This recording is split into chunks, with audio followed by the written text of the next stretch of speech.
right on board with Joey Haynes right here, our current leader. It's all going to unfold right in front of him. Oh my goodness. Oh my goodness. It's like a video game. Well, I mean, I say that, but you know what I mean. It's just zipping past cars. It's like he's playing some arcade game there and just blasting past them one after another as they all wreck around him. I mentioned how aggressive Hovdal was through the GTO traffic on the lap before, and here he's going to try to go around the outside, which he's already in the dirty air, and just barely hangs on to it.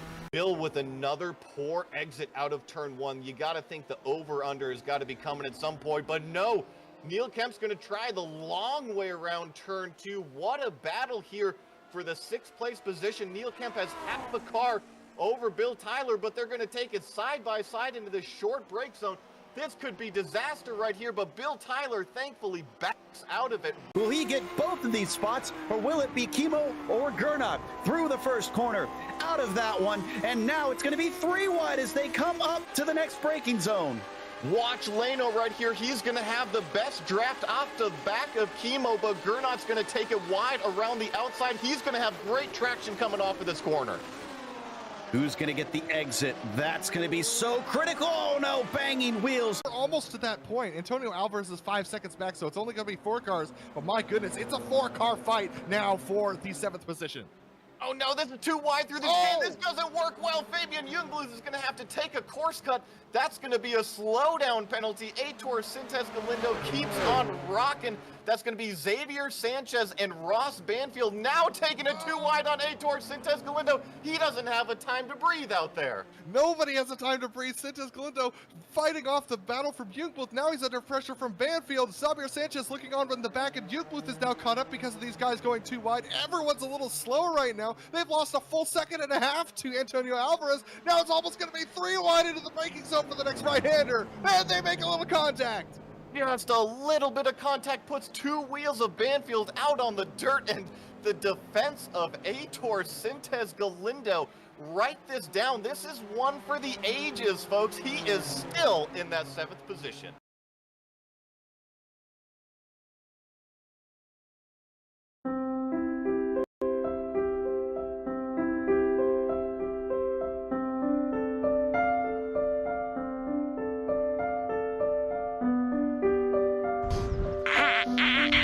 There's a bear in the woods.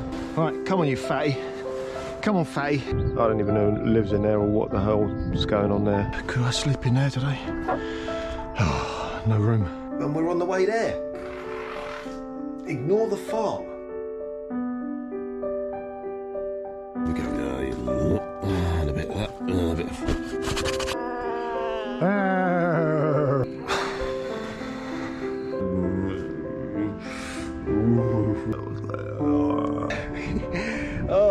You know. Sangers, James, sangers I've got.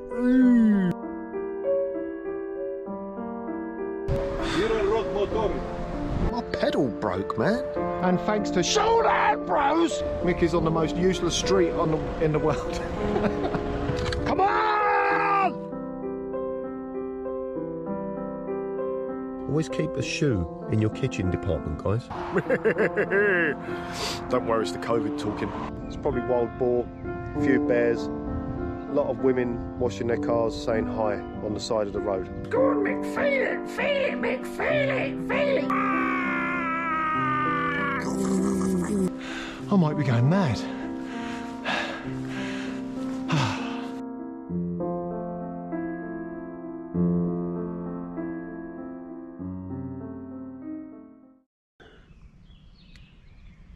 Want to see me underwear?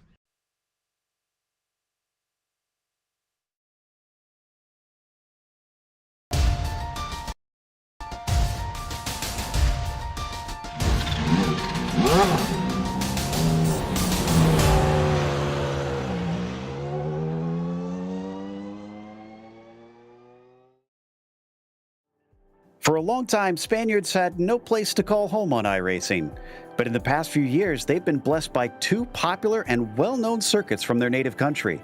For the first time ever, they'll get to race on Circuito de Jerez as we get ready, and we'll see how it suits them as we get ready to watch round 2 of the Camel GT series. And you'll see it all live here on the Global SimRacing Channel. Hi, I'm Joe Peak, and with me in the booth is Adam Lindgren.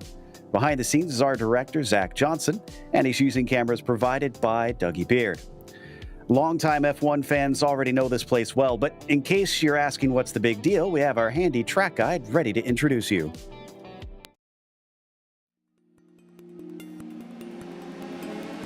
Welcome to Circuito de Jerez. With a rich history of both open wheel and motorcycle racing, this track has been the center of Spanish motorsports for many years. It can be found at the very southern tip of the country, located just an hour and a half from the Strait of Gibraltar. Its 2 layouts include 13 or 15 turns over roughly 2 3/4 miles, and the only distinction between them is the inclusion or exclusion of the center chicane. While it's probably best known for its Formula One races in the 80s and 90s, it's now mostly utilized by sports cars and lower-level open-wheelers. A mix of fast sweepers are punctuated by a handful of sharp hairpins, requiring both good mechanical and aero grip for a stable car. Perhaps the most notorious of the turns is Dry Sack, which was recently renamed to Danny Pedrosa after the famous motorcycle champion. But the corner saw Schumacher and Villeneuve decide the 1997 F1 championship by colliding, only to have the Canadian limp his car home to claim the title. Because of the warm climate, winter testing is very popular here. On top of that, the lap length and modern facilities make it ideal for a wide variety of types of racing. Judging by how much use it sees even 40 years after it was built, it certainly shows no sign of slowing down.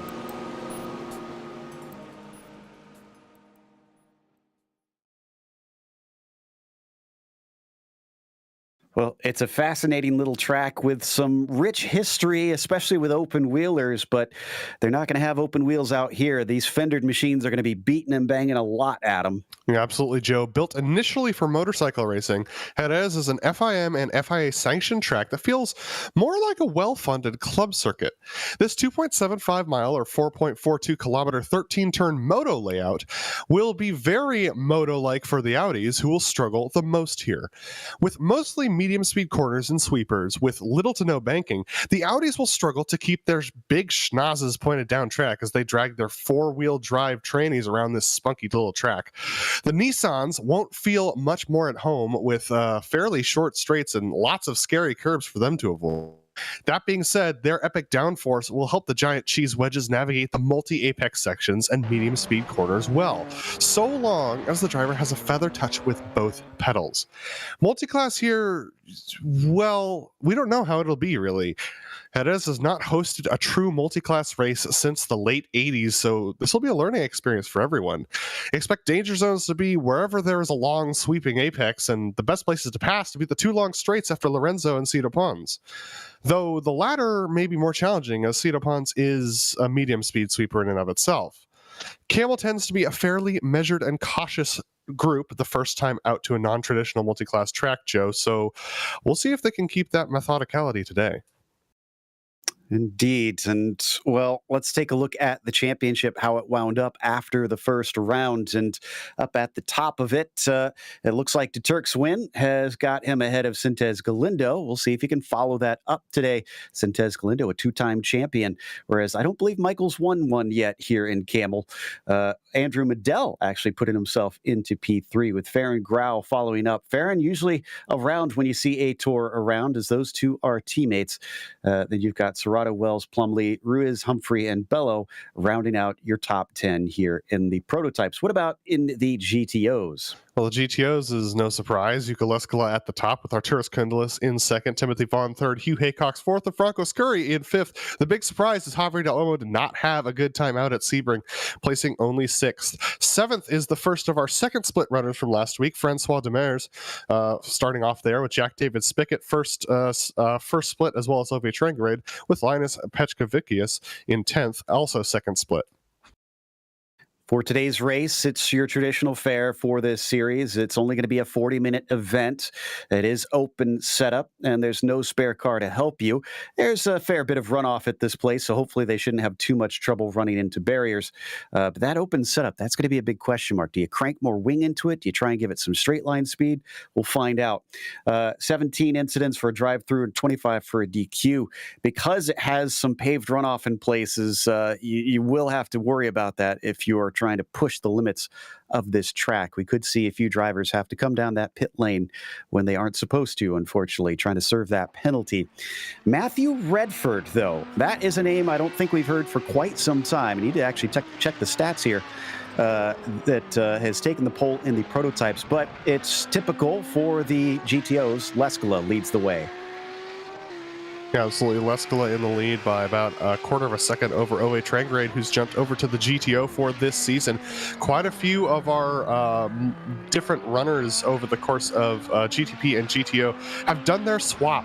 Tends to happen every 1 or 2 years, actually, not necessarily seasons, but years, where some of our GTO and GTP drivers will change from one class to the other, and so Trangrade has done that. We've seen Hugh Haycox also jump over. He's currently in 5th, as well as Timothy Vaughn, but he was there last season with the GTOs, but he tends to be a quick driver in the GTPs. Trangrade currently in 2nd. This is on his most recent flying lap. Now, as we mentioned, we are in the moto layout, so this takes out the chicane. It's going to be fast through there. Ooh, but he is shallow into the final corner. He parks it. I think he knows that he's not going to be able to go any quicker on that one, unfortunately, which I think does complete our qualifying. I don't think anybody else is able to set a lap from here. By the way, I checked on Redford. I do not see him in any of our stats, so this is actually, I think, his first time out that we can recall. Let's go through that starting order. And up at the top, it is Matthew Redford on the pole, as I mentioned, in the prototypes. Sean Campbell will be starting next to him. Sean has raced in this series. Heitor Sintez Galindo will start P3, as Timothy Reed will be 4th and Fabian Jungbluth in 5th. Then it's Javier Mosquera starting P6, followed by Isaac Snyder returning after an absence in 7th. Last week's winner, Michael Leturk, only starting 8th today. Must have had a bit of a problem out there in Q, as Farron Grau will start on the inside of row 5 with Inatani in 10th. Martin Krajcik starts in 11th, followed by Laust Olsen, as Romain Bello will be P13, Jason Dunnington 14th, and Gavin Cohn in 15th. Jack David Spigot and Jason Clapper will start from the back of the prototype field. And then we've got our GTOs led by Yuko Leskala. Ove Trangrade starting off next to him, about a quarter of a second back. We have Javier Del Olmo lining up behind Yuko with Arturas Kundalis lining up behind Del Olmo. Hugh Haycox starts off in the 5th position with Timothy Vaughn in 6th. Franco Scurry is going to start off in the 7th. It's Timothy. Franco Scurry in 7th with Andreas Schuster in the 8th position. Ian Haycox starting off 9th with Thierry Geisen in the 10th spot. Last to set a time and last of the Audis is Jamie Hamill-Smith in the 11th position, and that is 11 GTOs and 17 Nissans for 28 cars here in split number 1. Indeed, not often that we see splits in Camel, so this is really impressive on a very new track that we've had this many arrive. As we get ready to get going, we do have some onboard cameras, I believe, for today. Most of them are pretty typical fare here, with Laust Olsen, of course, being our first one, coming back after the Lotus 49s, where he had a few problems here and there during his race. We'll hope he can keep that from happening. Ian Haycox, as usual, showing us his perspective with his very green and lush surroundings inside the house, ready to go. And finally, Jamie Hamill-Smith with his googly eyes, ready to go. Make sure that we don't get freaked out by just a black nothingness where his eyes are supposed to be. As the rest of the cars line up, we'll have a full pace lap, then we'll get going for today's race. You're saying that there's a pretty wide gap between the pace of the two classes. So I'm wondering if we'll see them catch the back of the Audis very quickly here, Adam. Yeah, it's a 16-second delta for these classes, with 1:21 as the fastest GTP time set by Matthew Redford.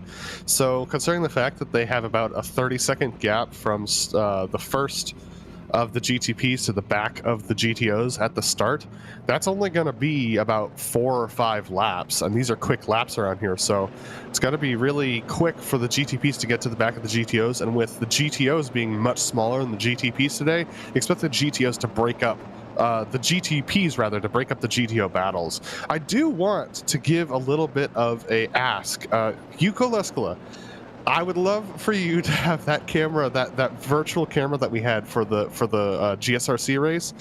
Your green screen implementation with VR was amazing, and we'd love to see that on stream more. So I'm just asking, man, bring it back. we really enjoyed it. Yeah, it was really cool stuff. Don't know how hard it is to set up, but it gave us such a unique perspective of the battle as we continue to watch them weave around the first few corners here in the GTO class. So many medium and high speed corners around this track. Thankfully, a fair few hairpins in there as well to offer some passing opportunities. But I'm curious how hard, especially in these Nissans, it's going to be to try and keep up with the one ahead, just because of the buffeting of that dirty air. Well, it shouldn't be that challenging because of the fact that it's medium and high speed, yes, but the high speed corners are not super high speed, so it should be pretty easy to for the Nissans to stay behind. The only trouble is going to be off of onto this straight that they're on right now. It is a medium speed sweeper that's going to require a lot of downforce coming onto that straightaway, so expect most of the GTP passes to be happening across the start finish straight. But I will say that the GTOs are going to be the ones who are having a hard time around here, because with the elevation changes and the lack of banking around here, as well as the fact that, like we've been saying, just a lot of sweeping turns, it's a real challenge for these Audis to keep their front tires from burning up. And they do have pretty good conditions, at least, to help them out with that. It's relatively cool, but it's a bit windy here today. It's been hovering at about 11 to 12 miles per hour, 18 kilometers per hour for the metric folks. So that hopefully, if it stays put like it kind of is right now, won't be an issue because it'll be predictable. But last thing they want is that to start to change on them. Yeah, absolutely. The crest that comes right before Cedo Ponds is going to be an interesting challenge for the GTPs to handle, because that crest, it comes over that hill, and they're going to lose that under tray downforce that they rely on. So it's going to be fascinating to see. We cut out that chicane here on this layout. This is the moto layout, so this is coming into the final couple of corners here for the GTPs before we start the race. So newcomer Redford, what can he do?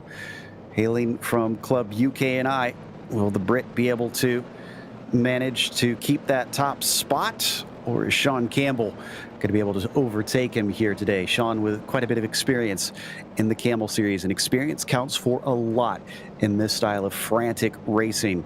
He's waiting patiently for the green flag. He hasn't gone yet, and now he is on it. Green flag is out, and it's a good jump for Sintez Galindo. He has gotten ahead of Timothy Reed. Going to look around the outside as they break up for the first corner.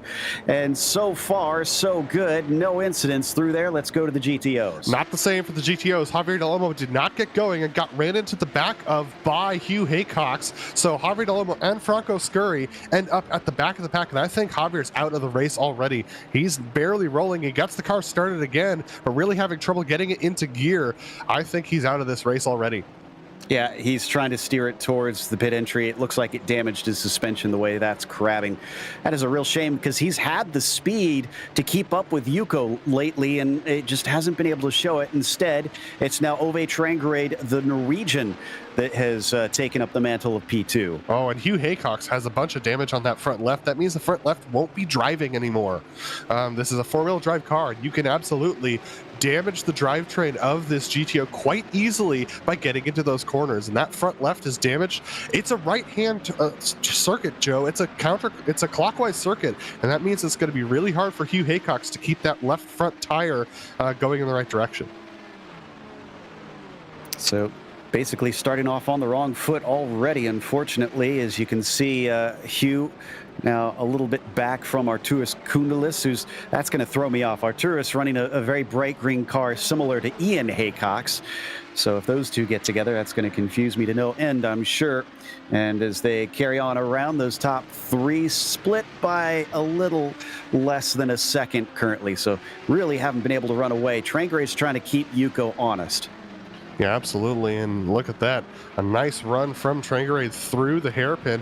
Now, this is going to be interesting to see what their line is in the GTOs. The GTPs were taking up a lot of the blue tarmac out there, and it looks like Yuka's going to take up a little bit less of it. So less of an angle into the corner for these GTOs as they need to break more straight.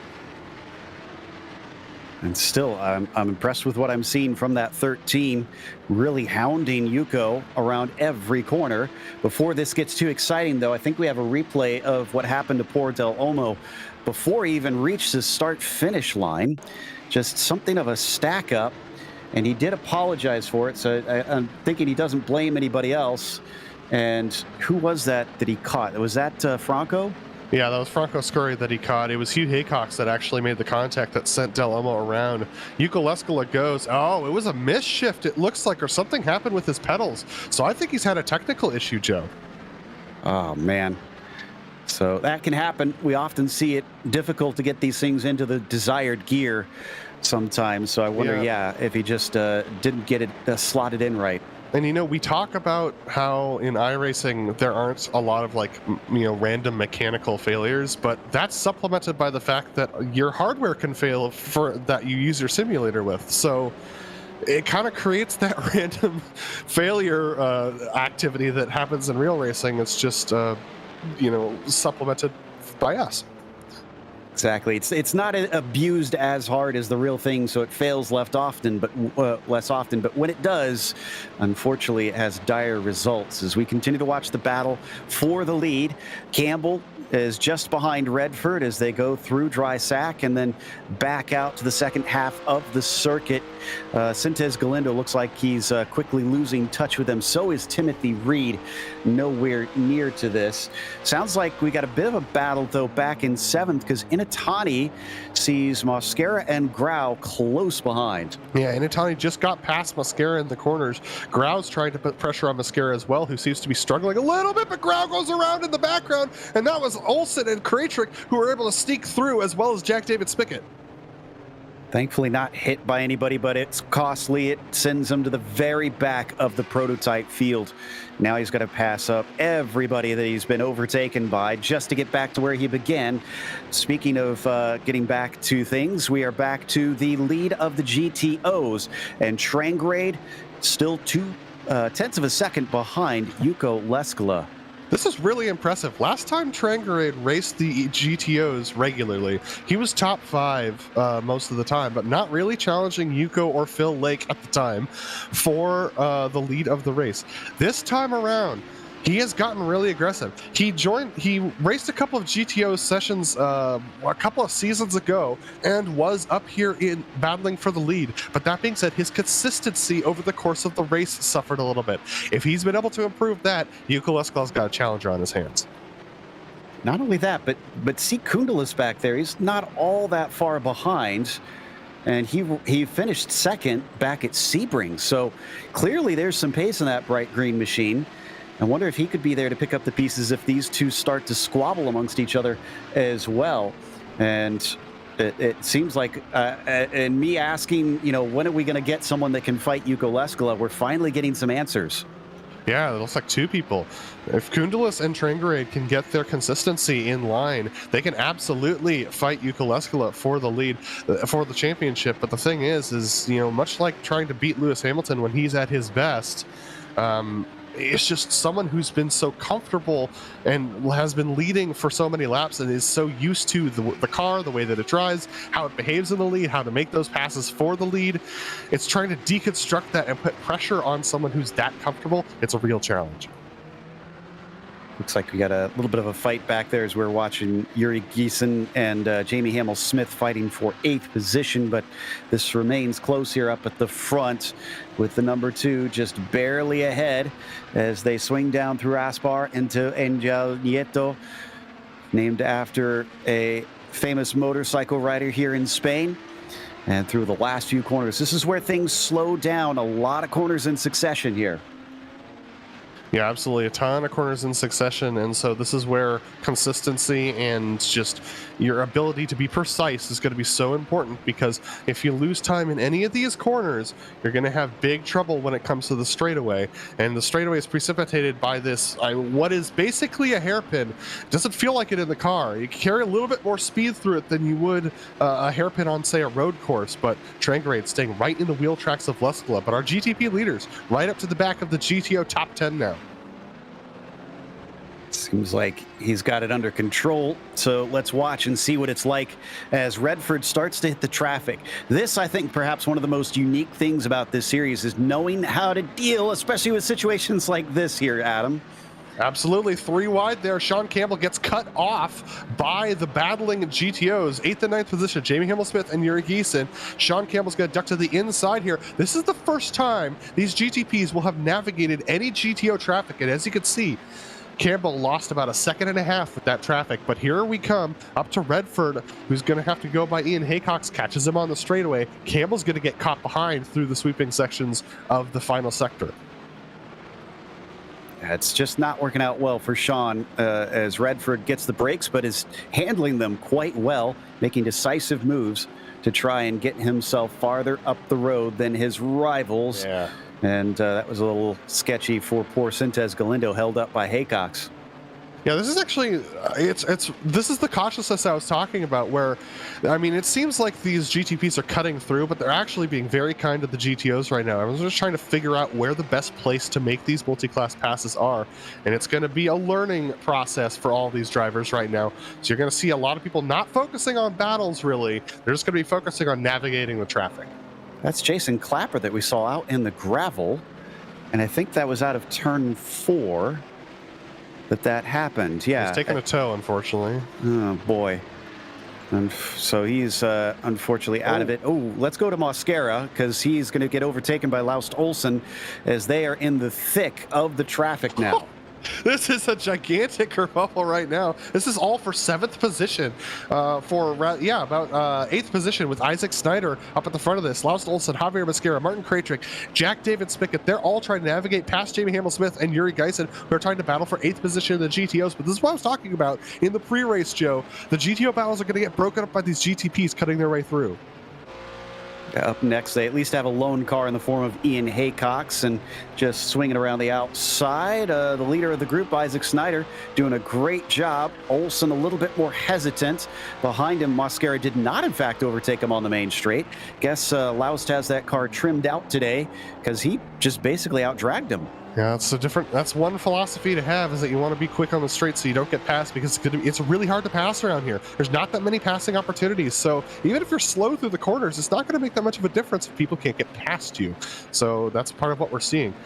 It looks like about 4th place, Timothy Reed is making his way in the GTBs, is making his way past the leaders of the GTOs right now. And man, this seems like a really challenging track to make any sort of multi-class passes. I wouldn't be surprised if it gets later in the race and we see some frantic moments as drivers try to size up the situation and take advantage of it, like we're seeing from Martin Krajcik now on Mosquera. But they're going to have to go 3 wide. Doesn't have the exit he needs. They got one more car to go past. That's going to be Hugh Haycox, 4th in the GTOs, and he slots in between them. Yeah, and Krajcik just backed out of that. He probably could have taken that corner, but it was a good move to just hold off and be a little cautious. So that's a great move from him to just be a little patient. He's still stuck behind Hugh, but it's not losing him that much time. He ducks to the apex there. A little risky, but he needed to get by. Leaders also being overtaken by these folks pretty soon. They'll see them probably in the next couple corners. Look at them just fan out as they arrive on the back of these cars. And look at how much it's done to Koundalis. He's now 2 seconds behind that top group. You talked about it spreading them apart. It's really hurt the number 5. Yeah, absolutely. So Very interesting racing here going on for everybody. Oh, very tight racing there as everyone tries to go around Ian Haycox, who just has been struggling since the start of this race. Man, let me tell you, Joe, the GTP traffic is really making it hard for Ove Trangerade right now as he's trying to navigate his way through. That's Yuko Leskala who we're watching right now, and there's Ove Trangerade as he's just trying to hang on right now.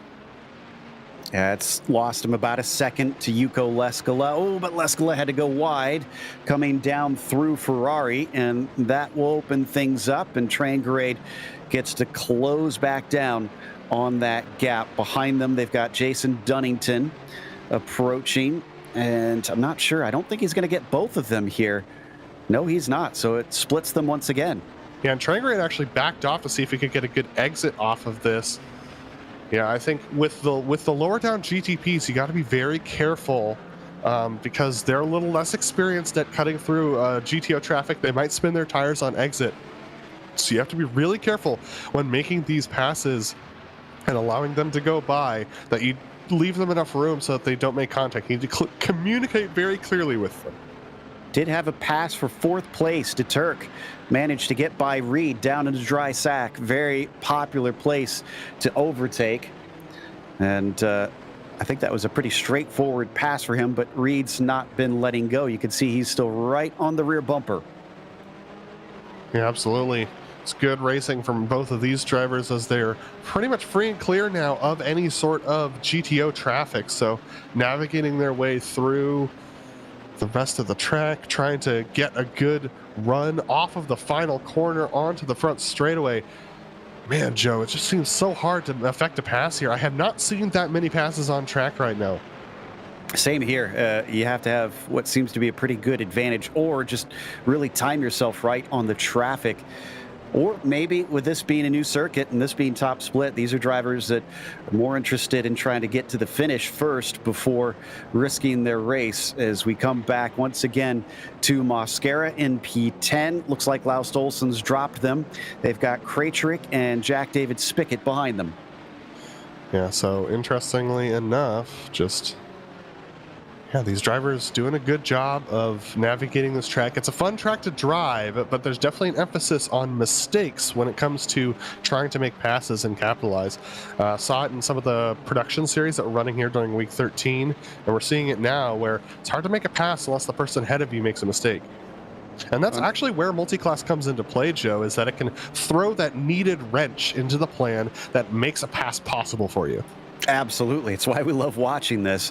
And for Krajcik right now, he needs some of that, because he could try and maybe make a dive at some point on Mosquera, but the Trident car behind him is gumming up the works by putting pressure on and not allowing him to really get offline too much, because that'll slow him up. He'll probably pounce as soon as that happens. We'll see if he can do anything here. Again, this is for a little bit farther down for 10th place.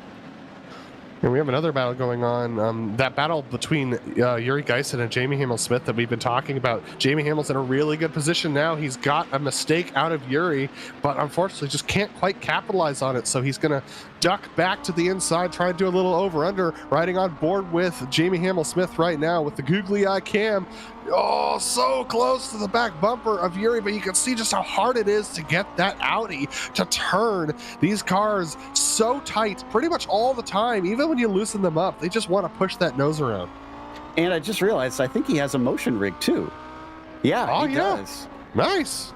Very cool Jamie. setup. Yeah, and the pedal setup, so he has got the whole 9 yards to give us quite the experience here as we watch him. He steers it down into the final corner around Lorenzo and onto the main straight, but just can't get the exit that he needs. Yeah, it's just so hard to pass right now. He got that mistake out of Yuri and tried to capitalize on it, but there just was no room to pass at that point. And with the way that the track is moving around, it's just so challenging in these GTOs to just keep this thing going straight, much less take an alternate line to try and make a pass. Well, like you said, things can change around so quickly with the multi-class, so just wait a minute, and I'm sure they'll be interrupted by the prototype soon enough. In fact, actually, they're going to get lapped for a second time, and not that long. Redford is on his way. In the next maybe 2 laps, they should be on the back of them. Campbell's still chasing him. It's about half a second between these top two, but Sintez Galindo is nowhere to be seen. So it's a two-horse race at this stage, and we're actually almost already halfway through the race. Yeah, absolutely. So, yeah, it's been a good race so far, fairly clean. I haven't seen any multi-class contact, so the cautiousness I was talking about pre-race has come true again. Top split in the Camel Series being very kind to one another. Let's see whether that continues into the second half of the race. Here they are. They're up to the battle, and these guys are not going to be wanting to give way all that easily. For Hamill Smith, he has to hold his line. It doesn't work out well for him, and it seems like nor for Sean Campbell. So this breaks up both fights. Yeah, but it's what was needed. Both drivers trying to be very cautious, and both battles trying to be very cautious right there. But the battle between Jukka Leskala and Ove Trangarade is heating up. Trangarade has gotten back to the back of Leskala, who seems to be struggling with a tight car. He's off. Can Ove Trangarade capitalize? He's going to try to, looking around the outside, but I don't think it is quite there as they head down the hill on Drysack. He does, and the slipstream. He gets the inside. Can he finish it up? Down to this corner. We've seen cars come together before, but are they going to be able to stay apart here? Just barely. Fair racing between the pair of them. It switches back now as they run through the series of lefts and rights here along the last half of the course, and still they remain side by side. Trangarade is going to get the inside back here in a moment. And the same thing's happening in the GTPs. The GTP leaders are also side by side. We'll stay here and we'll get a replay of the GTP passes as soon as this battle's over. It's going to be a whole bunch of right-handers for Ove Trangarade. He's sitting in the right position, but Leskala's making him fight for it. This is slowing them both down, and he's actually doing a good job there. Leskala came back a little bit through that corner and coming off of this one as well, but he's off into the grass. He holds on. He keeps his foot in the throttle, and it feeds him back to the inside, down through Lorenzo, and look at this. Kundalis has caught them hand over fist. Still Leskala's our leader, but now it's a three-car fight. What a fantastic battle as Jukka Leskala retains the lead. Redford also retains the lead of the GTPs. Yeah, that was another multi-corner side-by-side battle between the pair. Just don't have eyes everywhere, unfortunately, on this one.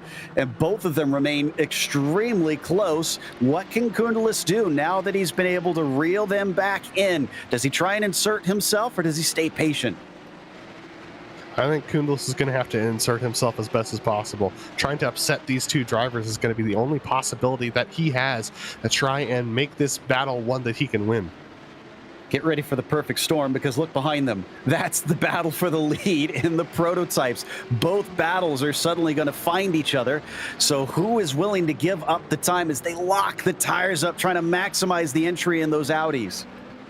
Absolutely, here we go. Sean Campbell is going to have to fight his way through, and Kundalis does not want to give up time. Neither is Campbell. Trangarade goes to the inside, and there goes Redford around the outside of him. These GTPs are going to be able to find their way around Trangarade, and now Jukka Leskala is going to have the apex taken away from him. This will be a perfect opportunity for Trangarade to try and gain a little ground.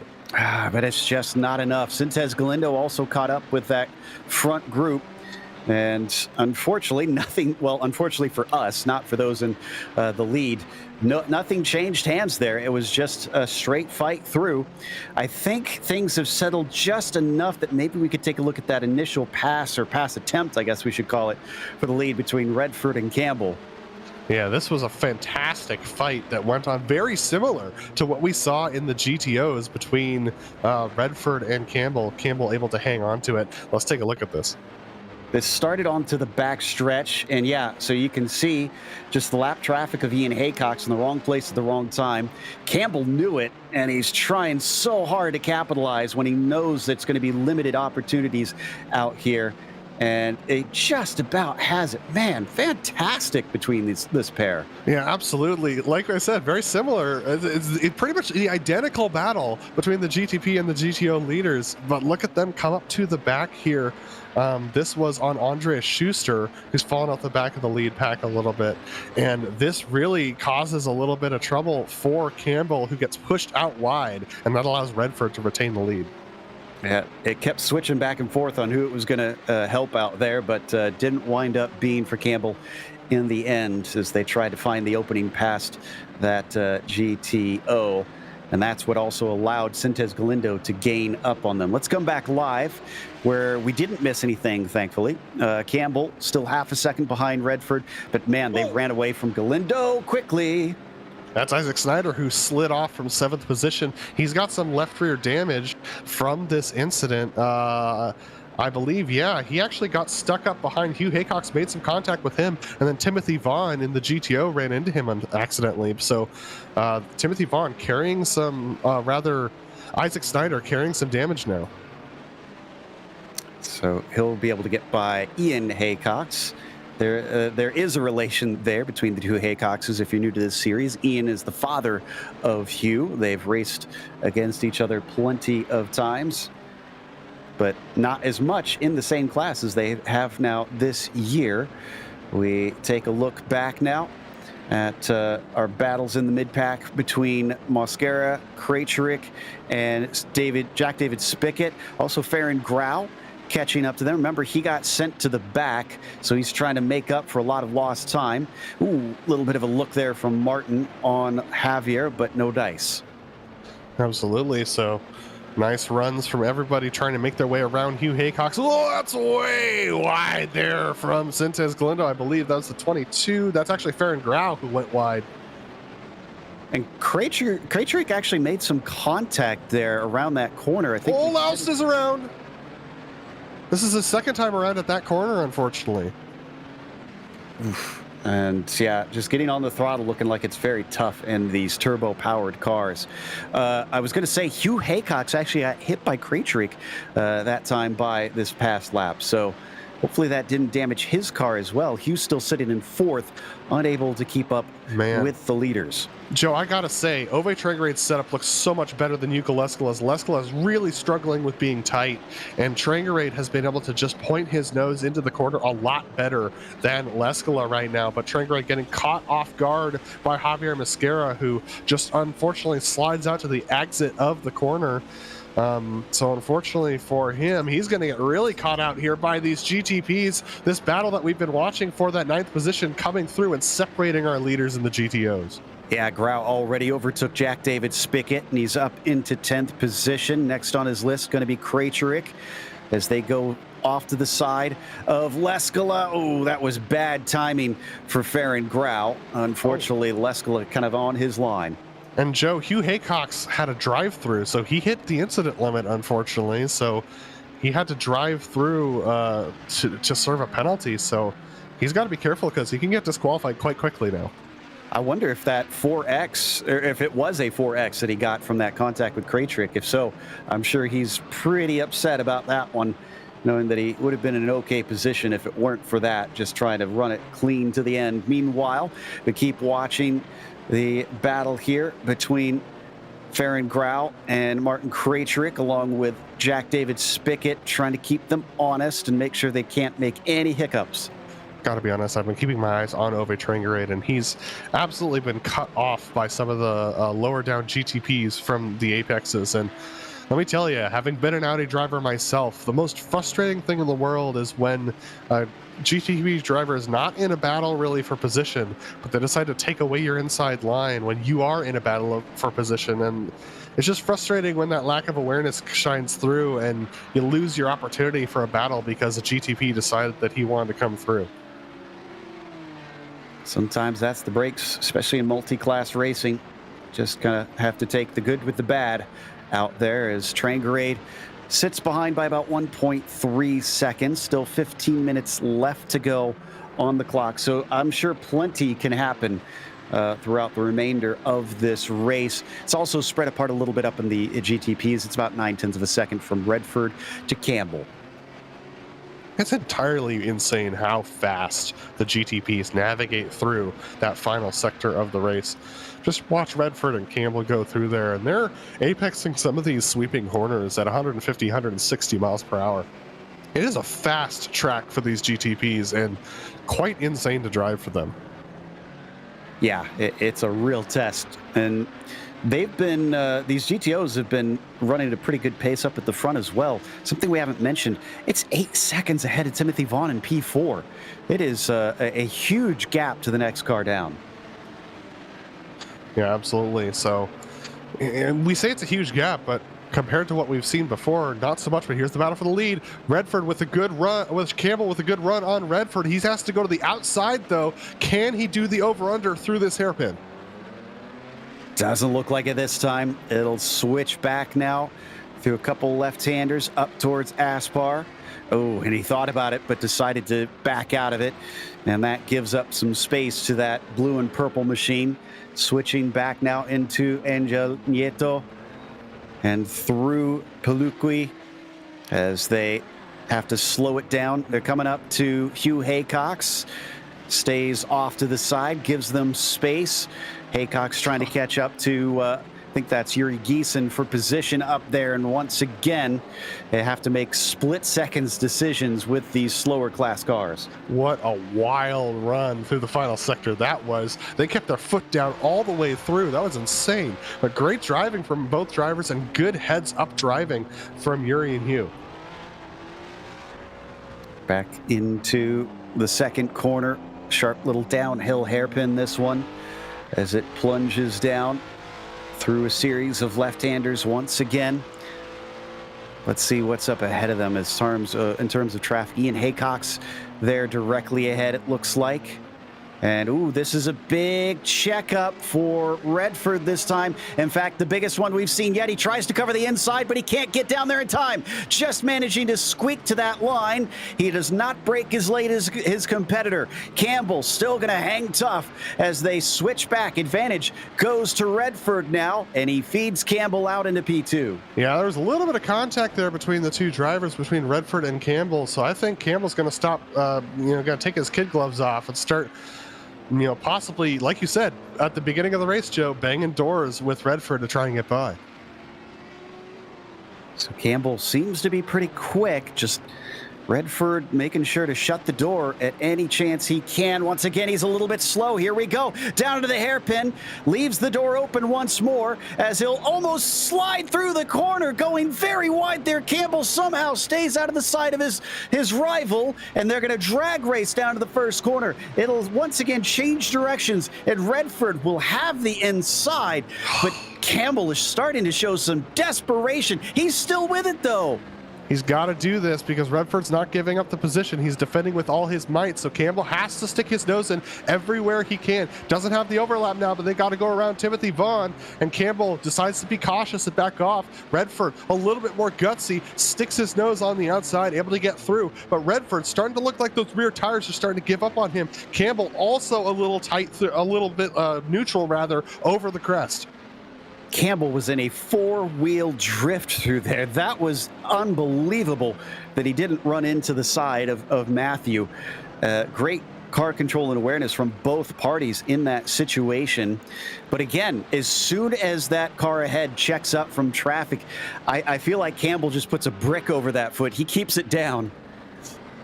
Yeah, both of these drivers being extremely gutsy right now, and I don't think they're going to want to give any quarter to any GTO who's going to try and get in their way. So expect these two drivers to take every opportunity that they possibly can to take every single bit out of these cars. And they're coming up to the back of our leaders of the GTOs who are nose to tail as well. They should pass each other cleanly on this straightaway with just about 10 minutes to go. And I think it'll be roughly the last time that they have to overtake them as well, as they're both going to be able to get by. A sigh of relief. No, Yuko gets taken away. Yeah, it doesn't have the apex, but I don't think that Trangrade had enough speed through the corner. Man, these two battles so close. Nose to tail over Trangrade, definitely with a better setup than Yuko Leskola right now. I'm not sure whether he kept his qualifying setup or what's going on with Yuko, but he's very tight through the corners, whereas Trangrade is able to keep his nose in. So, and Sean Campbell looks like he's able to get off the corners better than Redford. So, two very close battles with the driver with the better setup in the back. Think about Leskola I mean, yes, he's led by big margins. I was going for it. I think that maybe Trangrade might be able to try and get it down in there. Both of them smoking the tires into the corner. Are we going to have another multiple corner side-by-side battle? No.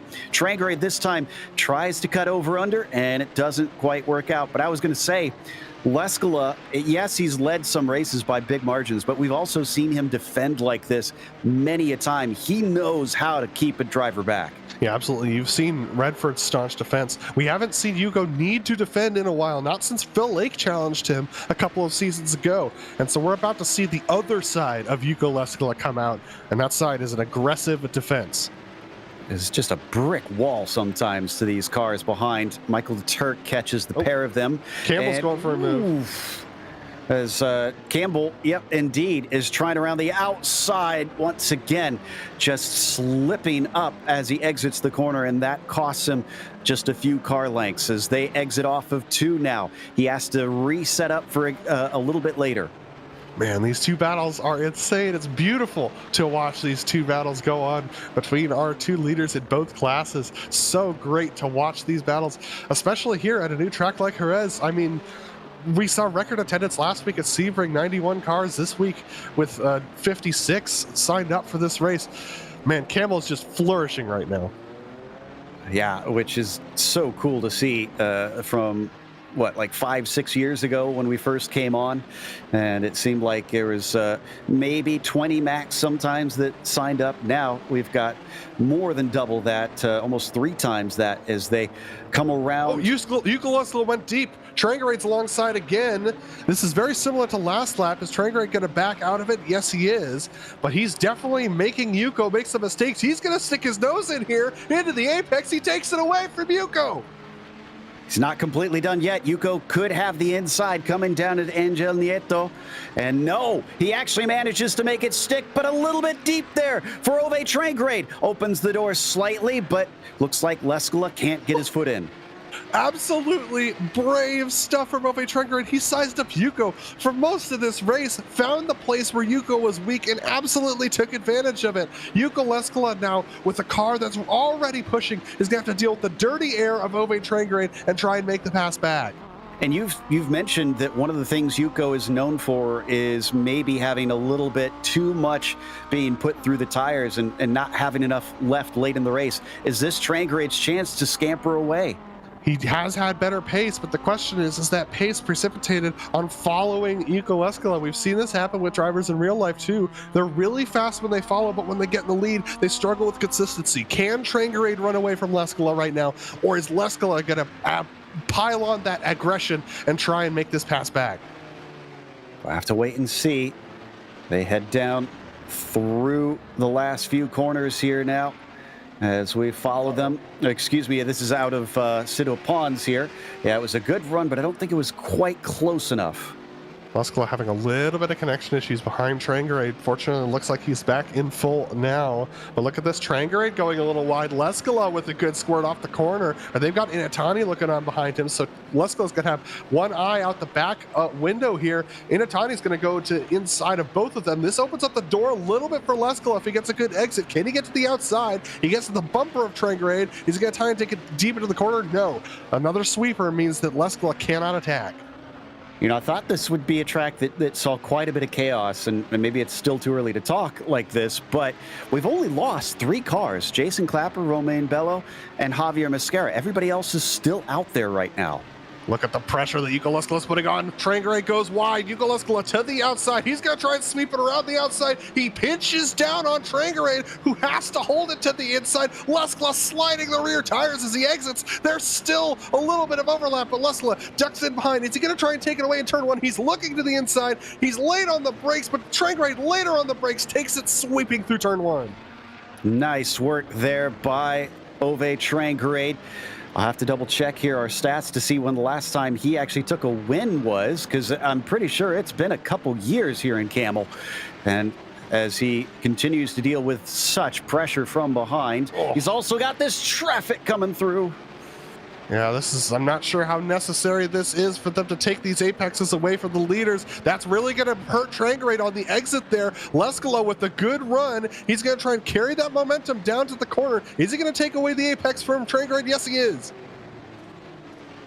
Down to the inside as they come into dry sack. He's got the desired line, but can he finish it? Yes, he can. Yeah, Trangarade just locked up the front right tire a little bit on the inside of that corner. Just could not get the thing to turn. Leskola takes the lead away, but does he have the tires to hold it? It's the last 4 minutes of this race now. This is going to be difficult for Ove. We saw how hard it was the first time, and surely Yuko's going to try and cover up any holes in his armor now that he knows where Ove can get it done on top of him. Sean Campbell also really tight for the lead as well. And I think it's going to be 2 to go when they hit the line. Oh, side by side down into Lorenzo once again. Over-under attempt for Trangaré, just can't quite get the power down. Gets out into the dirt, hangs onto it.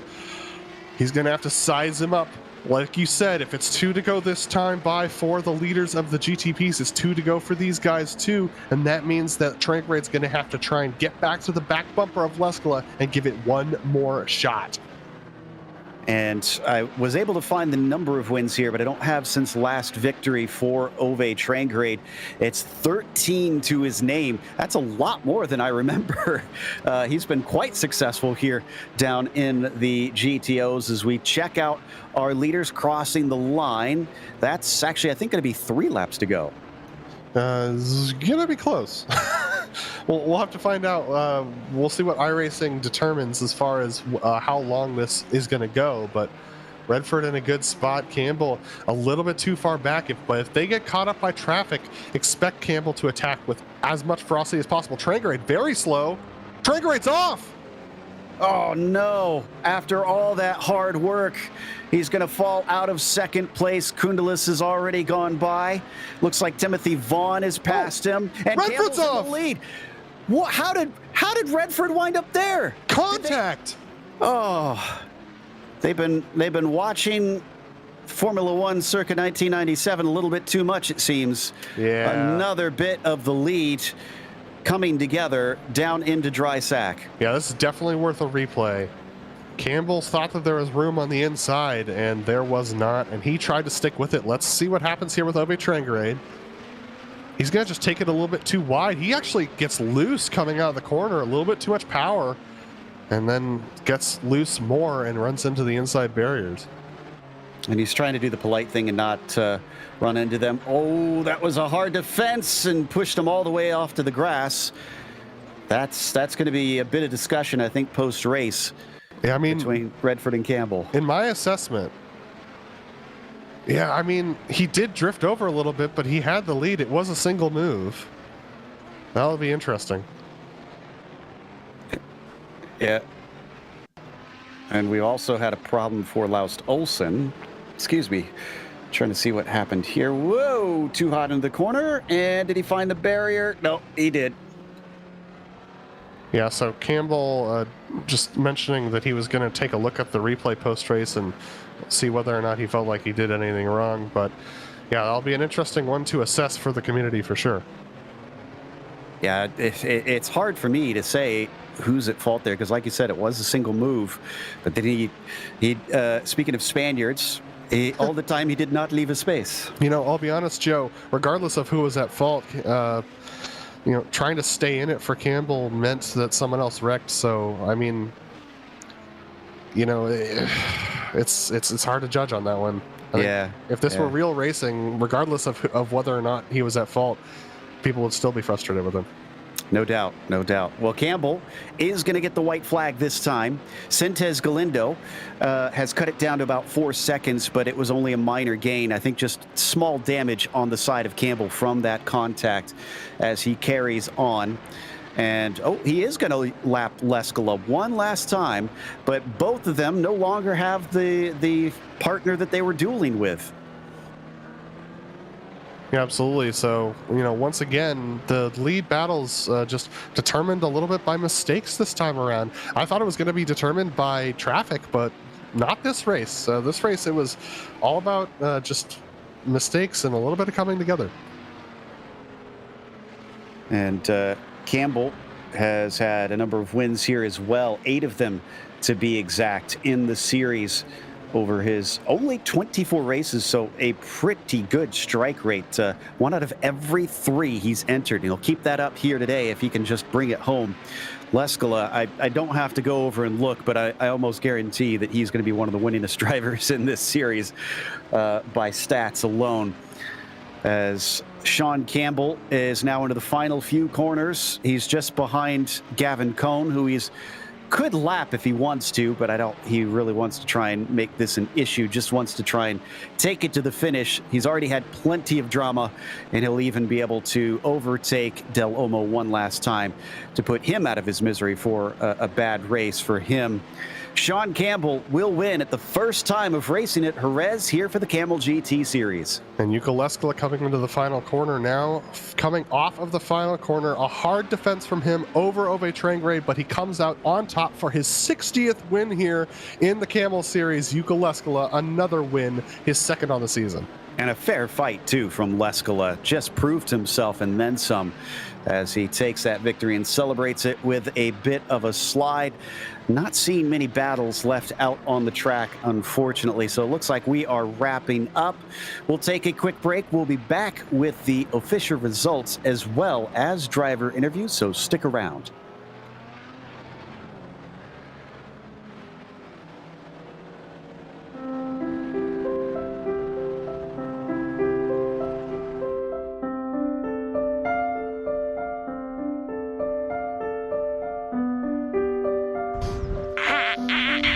There's a bear in the woods.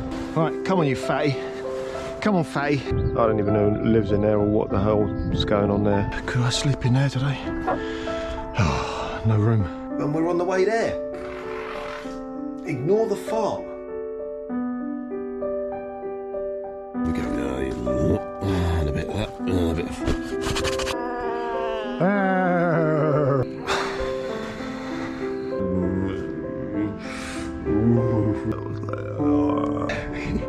Oh, you know. Sangers, James, Sangers I've got.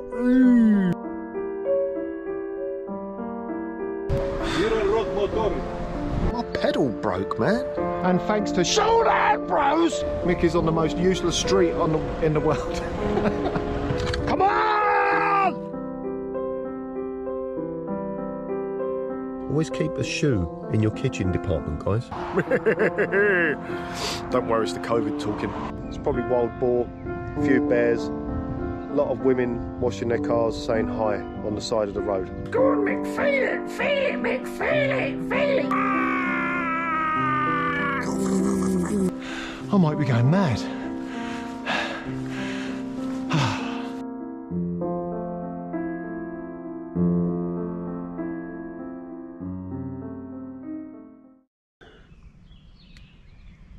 Want to see me underwear?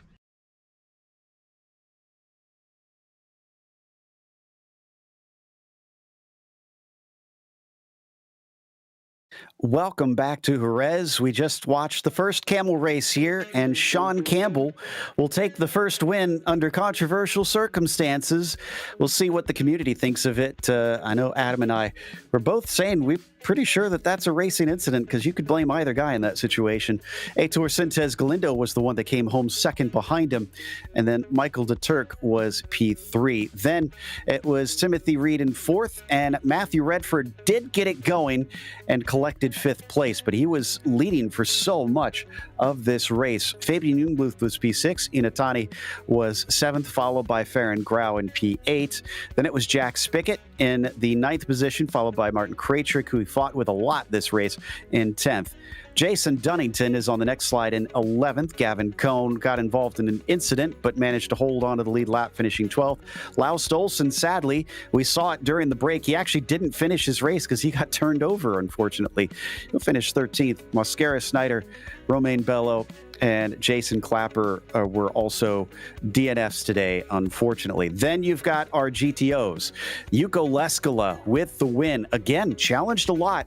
He's been so dominant in the past, but he's proven himself to be as great of a racer as he appears, holding off all comers. Arturas Kundalis is going to be the one that comes home in second behind him, running a very quiet third for most of the race before he picked it up, as Timothy Vaughn will also get a bit of an uneventful third place as we didn't really get to cover what he was up to, and he didn't seem to be near many people. Andreas Schuster finished in 4th place, followed by Ove Trangrade P5. Ove was the one in 2nd, fighting with Leskala for much of the race. Ian Haycox was in 6th, and then Hugh Haycox right behind him in 7th. Hugh a little bit miffed at that race and some of the contacts that he had. Yuri Giesen was 8th, Jamie Hamill-Smith 9th, and Franco Scurry was the last of the finishers on the lead lap, at least in that GTO field. Javier Del Olmo's race went wrong from the beginning and was multiple laps down.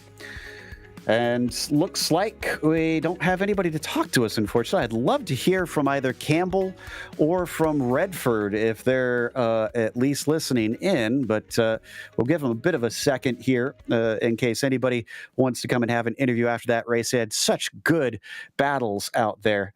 It'd be a bit of a shame if they didn't come and talk to us. Does look like we've got Michael de Turk, who didn't seem to have as great a speed as we saw in that first race where he took the victory, still managed to get up to the podium. What happened in qualifying, Michael? Because you didn't really stick it all that high up there.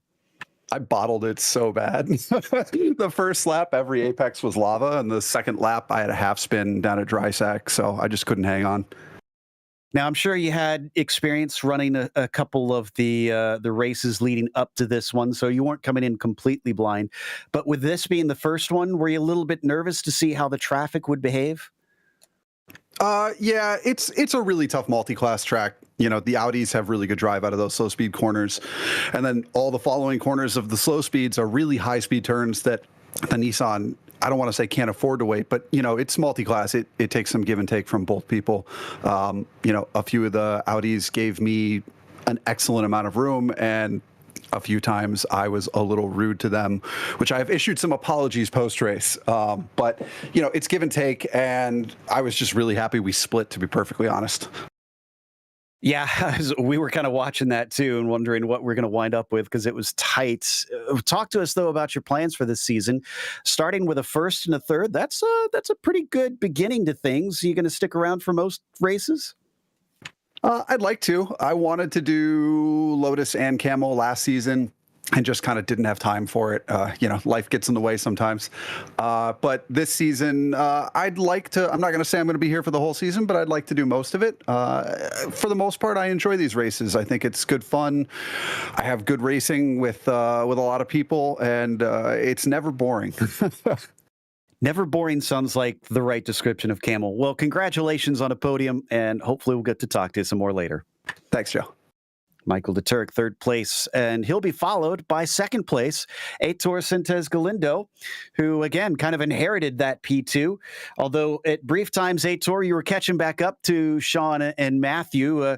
Did you have hopes that maybe you could sneak by them when they fought too hard, or is this 2nd place kind of a good enough for you? It's absolutely good enough for me. I know Sean. He's a tremendous beast on the track, and I was like, I wasn't going to catch them, except if they got into any sort of trouble. Unfortunately, they did. I don't know how I survived that, honestly, but yeah, it's I'm very, very satisfied with this P2. A lot of high rating, lots of points, another podium finish, and yeah, very satisfied. After so many years without any Spanish tracks on iRacing, you guys now have 2. Does this one hold any special place for you, or are you fond of this track? Oh, I absolutely love this track, especially on the Nissan. It has so much flow with the high downforce machine. It's always a blast to drive through and have the long corners and the car sticks together. It's an amazing track for the Nissan. I will actually say that it's probably my favorite combination in iRacing for now. Obviously, that's a lot of that's very debatable, of course, but still, I absolutely love this track. Multiclass is unfortunately very sketchy, but that's, well, it has ups and downs every track, and well. Well, I don't think you're going to get much relief from that nerviness trying to lap traffic because we're going to Montreal next time out. You looking forward to that, or is that one not one of the tracks that you tend to do well at? Actually, it's one of the last tracks which I managed to get a win, so I having fond memories of that. It's actually not bad for multi-class, I would say. It has a small, medium speed corners, lots of chicanes. It's very manageable, the traffic there, much more than here. And I'm actually looking forward to that. And I'm having a good run this season so far. I'm hoping to go for a good result. Well, looking forward to seeing if we get to talk to you some more. Back-to-back second places. Congratulations. Thank you, Joe. Thanks, guys, for everything, and see you next week in Montreal. Absolutely. Heitor Sintes Galindo, P2 for the second time in a row. And up next, we do have one more. So people did show eventually. We've got one of our GTO drivers, Timothy Vaughn, finishing third. And I have to confess, Tim, we didn't really get to look at you all that much. There was so much fighting at the front of both of those classes. What happened with you today? Well, yeah, I think a lot of talk in the lead up to this race was just how much the multi-class was going to be a factor. So luckily it split today, so we didn't really have to deal. It could have been a lot worse. Yeah, it was sort of just trying to keep it out of trouble, really. I got a few 4Xs early on, so it was just about trying to manage that incident count. Commiserations to Hugh, who did hit the limit in front of me and had to serve a drive-through. And to Ove as well. He was doing a great job fighting for that lead, and Spuxy really deserved the podium today, I think. Yeah, still an excellent run out there to those top three. Sometimes keeping out of trouble is what you need to do in Camel.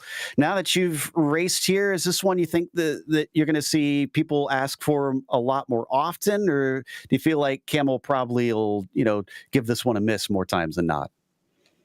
I think for other series, this is a fantastic track. I've really enjoyed hot lapping in practice. It's been a lot of fun. In terms of the multi-class, it's quite treacherous, so I wouldn't be surprised to see this one turning up maybe once every couple of years or so.